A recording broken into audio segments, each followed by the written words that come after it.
नमस्कार मित्रांनो, MH28.in एका नवीन आणि थरारक व्हिडिओमध्ये तुमचं स्वागत आहे.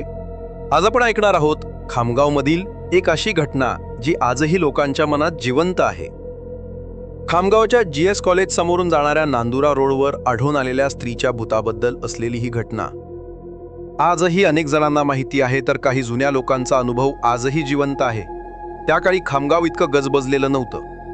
संध्याकाळी 6 नंतर सर्वत्र शुकशुकाटच होत असे. तेव्हा अंजुमन कॉलेज आणि GS कॉलेजच फक्त शिक्षणासाठी उपलब्ध असल्याने बहुतांश विद्यार्थी याच ठिकाणी शिकत असत. अशीच एक विद्यार्थिनी अंजुमन कॉलेजमध्ये शिकत होती. त्या दिवशी नेहमीप्रमाणे कॉलेज झाल्यावर घरी परतत असताना काही नराधमांनी तिच्यावर अत्याचार केला आणि तिला मारहाण करून मरणासन्न अवस्थेत सोडून दिलं. ती कशीबशी उठली आणि घरी जाण्यासाठी चालू लागली. पण GS कॉलेजजवळ एका ट्रकने तिला जोरदार धडक दिली आणि त्यात तिचा मृत्यू झाला.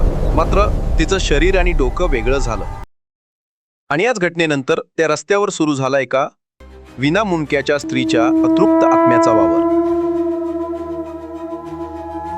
अनेकांनी सांगितलं आहे, रात्री त्या रस्त्यावर कोणीतरी सोबत येतं. सखाराम सुटाळा येथे राहत होता. त्या रात्री ऑफिसमधील अतिरिक्त कामामुळे घरी पोचायला त्याला वेळ झाला होता. जसा तो GS कॉलेजच्या जवळ आला, त्याची सायकल अचानक जड झाली. तो जोरात पेडल मारत होता, पण सायकल पुढे जात नव्हती. अचानक त्याला जाणवलं, मागे कुणीतरी बसलंय. त्याने हळूच मागे वळून पाहिलं आणि सखारामची पाचावर धारण बसली. समोर असलेले दृश्य त्याच्या कल्पनेपलीकडचे होते. त्याच्या सायकलवर एक स्त्री बसलेली होती, पण तिचं डोकंच नव्हतं. घाबरून त्याने सायकल तिथेच सोडली आणि जीवाच्या आकांताने पळू लागला.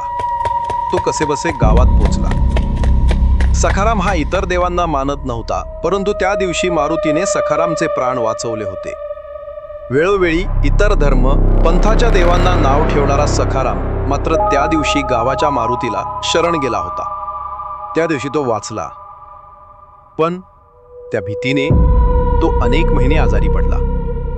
ही गोष्ट फक्त सखारामपुरती मर्यादित नाही, तर असे बरेच अनुभव अनेक जणांना आले होते आणि ते अजूनही जुन्या लोकांच्या तोंडी जिवंत आहेत. आज जरी अनेकांना ही एक काल्पनिक कथा वाटत असली, तरी जुन्या लोकांना भेटल्यावर नक्कीच आजची पिढी फक्त कथा म्हणून ऐकणार नाही. रात्री चुकून त्या रस्त्यावर गेल्यास भीतीने गाळण होणारच यात शंका नाही. जर तुम्ही त्या रस्त्यावर रात्री गेलात आणि असा काही अनुभव यायला लागला, तर लवकरात लवकर सुरक्षित ठिकाणी जा.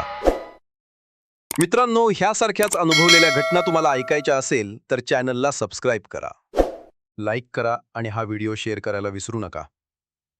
आणि तुमच्याकडे सुद्धा अशीच काही घटना किंवा अनुभव असेल तर आमच्यासोबत शेअर करा. आमचा ईमेल ID आणि WhatsApp नंबर डिस्क्रिप्शनमध्ये दिला आहे. धन्यवाद.